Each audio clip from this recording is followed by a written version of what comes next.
கறிச்சோறுன்னு சொன்னா அதுக்கு இப்படியா ஓடி வருவேன்? ஏல கறிச்சோறுன்னு சொல்லிட்டு மெதுவாக வர முடியும். ஓடி வந்ததால கறிச்சோறு கிடைக்கும். இல்லைன்னா குழம்பு மட்டும் தானே ஊற்றுவான்னு நீ தானே சொன்ன. அதுக்காக மூச்சு வாங்க வர ஓடி வருவேன். மெதுவா வந்தா என்ன என்ன பேதியா இருக்கு?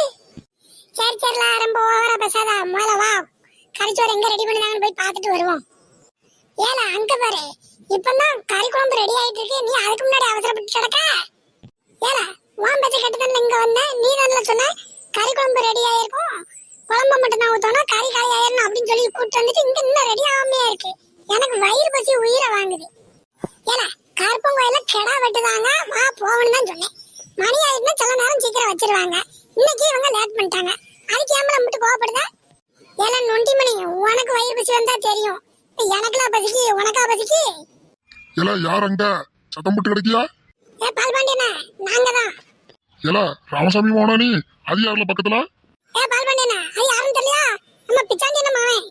ஏல என்ன சொல்லுதா? நம்ம பிச்சாண்டி என்னாச்சு மௌனாவன்? ஆமாண்ணே, இவன் சின்ன பையா. சரி சரி, இங்க என்ன சண்டை போட்டு அடிக்க ரெண்டு பேரும்? அது ஒண்ணு இல்லண்ணே, இன்னைக்கு கருப்பங்கோயில கடை சோறுனாங்க, அதான் வந்து சாப்பிட்டு போகணும்னு வந்தோம். அதுக்கு ஏம்பல சண்டை போட்டு அடிக்க ரெண்டு பேரும்? கறிச்சோறு சாப்பிட வந்துட்டு சண்டை போட்டு அடிக்கியா? ஏண்ணே நாங்க சண்டைலாம் போடலண்ணே, பேசிக்கிட்டு தான் இருக்கோம். இவன் பாட்டிட்டு சோறு திங்க போனா, அவ பாட்டி சோறு இல்லைன்னு போன்ட்டா. அதான் நான் கூப்பிட்டு கருப்பங்கோயில கறிச்சோறு போடுறதா வான்னேன். இன்னும் கோயில கறிச்சோறு ரெடி ஆகல. அதுக்கு இவன் கோவப்படுதான். ஏலா இதுக்கெல்லாம் முதல்ல கோப்பிட்டு அடப்பா. இன்னும் கொஞ்ச நேரத்துல பூசை ஆயிரும். முதல்ல குளிச்சியல ரெண்டு பேரும்? இல்ல பால்பாண்டியனே, இன்னும் குளிக்கல. ஏலா ரெண்டு பேரும் கோயிலுக்கு வரியா? குளிச்சுட்டு வர முடியலா? சரி இப்போ ஒண்ணு கட்டு போடா, நீங்க ஆத்துல போய் ரெண்டு பேரும் குளிச்சுட்டு வந்து கறிச்சோறு சாப்பிடுங்க போங்க. சரி பால்பாண்டியனே, நாங்க ஆத்துல போய் குளிச்சுட்டு வரோம்.